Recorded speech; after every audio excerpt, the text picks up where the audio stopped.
नमस्कार आप सभी को। दशा किसे कहते हैं? दशा क्या है? एस्ट्रोलॉजिकली आप दशा शब्द को बहुत ज़्यादा सुनते होंगे, राइट? मेरे गुरु ने एक्सप्लेन किया है कि भाव और महाभाव, इसके ठीक पहले एक्सपीरियंस की, अनुभूति का एक और लेवल होता है, स्तर होता है, जिसे दशा कहते हैं। ठीक है।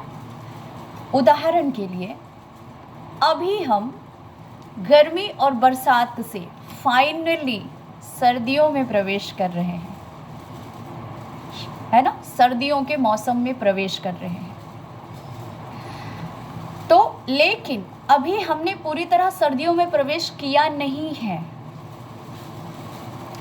सितंबर का लास्ट हाफ और अक्टूबर का फर्स्ट हाफ, ये जो टाइम पीरियड है, हमें एक अलग प्रकार की फील करा रहा है, अलग प्रकार का एक्सपीरियंस हमें हो रहा है। अच्छा सभी फील हो रहा है, फिज़िकल लेवल पर भी और इमोशनल लेवल पर भी हमें चेंजेस फील हो रहे हैं, होते ही हैं। बड़ा अच्छा सा फील होता है इस टाइम पीरियड में। मुझे तो हर साल इस टाइम पीरियड में बड़ा अच्छा फील होता है, फील हो रहे हैं। ठीक है। तो ये जो टाइम पीरियड है, ये जो एक्सपीरियंस है, ये जो अनुभूति है, ये जो फीलिंग है, इससे ही कहते हैं दशा। पर यही वो टाइम पीरियड भी है जो आपको संकेत भी दे रहा है, साथ साथ समय भी दे रहा है कि सर्दियों में आपको क्या क्या प्रॉब्लम्स फेस करनी पड़ेंगी, क्या क्या तैयारियां करनी है, उसे अभी समझ लो, क्योंकि अभी टाइम है। ठीक, समझ लो और उसके अनुसार प्रिपरेशंस यानी तैयारियां कर लो, तैयार रहो कि ये चेंजेस तो होंगे ही होंगे, और हमको इस चेंजेस के अकॉर्डिंग किस तरह से अपना रख रखाव करना है, किस तरह से अपने आप को ढालना है।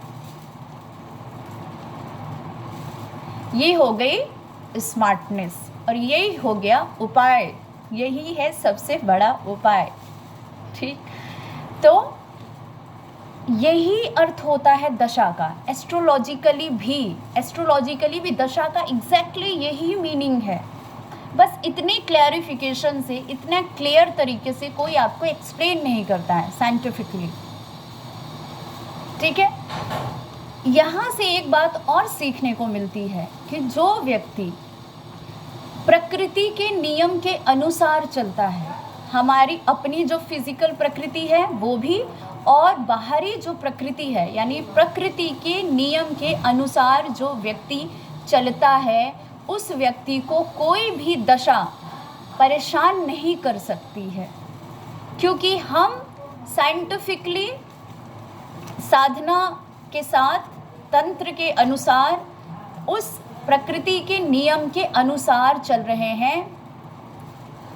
उससे बचाव में हमको अपना किस तरह का रख रखाव करना है, किस तरह से हमें लाइफ स्टाइल रखनी है, किस तरह से हमें अपनी नीयत, अपने आप को डिसिप्लिन रखना है, ये सारी चीज़ें, ये दशा, ये जो टाइम पीरियड है, जो पहला अनुभूति है, ये हमको बताती है संकेत में। जो बहुत कॉन्शियस पर्सन होता है, साइंटिफिकली जो एक पॉजिटिवली जो तंत्र साधना करता है, तंत्र का बहुत नेगेटिव मीनिंग लोग समझते हैं, साइंटिफिकली जो साधना करता है उसी को मतलब तंत्र कहा जाता है। सिस्टमैटिक तरीके से साइंटिफिकली अपने मन को कैसे ऊपर उठाना है, कैसे अपना रख रखाव करना है, किस तरह से माया, यानी ये जो मौसम है, अब जैसे सर्दियाँ आ रही हैं तो एक माया ही तो है, मौसम जो पूरा हमारे चारों तरफ जो माहौल बन रहा है, उसमें हमें कैसे उसके अकॉर्डिंग फाइट करने का मतलब किस तरह से हम अपना प्रोटेक्शन करें, यही फाइट हो गई उसके अगेंस्ट। ठीक है। और किस तरह से हम ऐसे उपाय अपने लाइफ स्टाइल में शामिल करें जो कि वो माया हमको नकारात्मक तरीके से प्रभावित नहीं कर पाए। ठीक है। तो जो व्यक्ति प्रकृति के नियम के अनुसार चलता है और परमात्मा की और अपना लक्ष्य समझकर चलता है, उस व्यक्ति को कोई भी दशा नकारात्मक तरीके से परेशान नहीं कर सकती है। यही सबसे बड़ा उपाय है। ठीक है, तो आई होप कि ये दशा बहुत अच्छे से आप लोग समझ गए होंगे।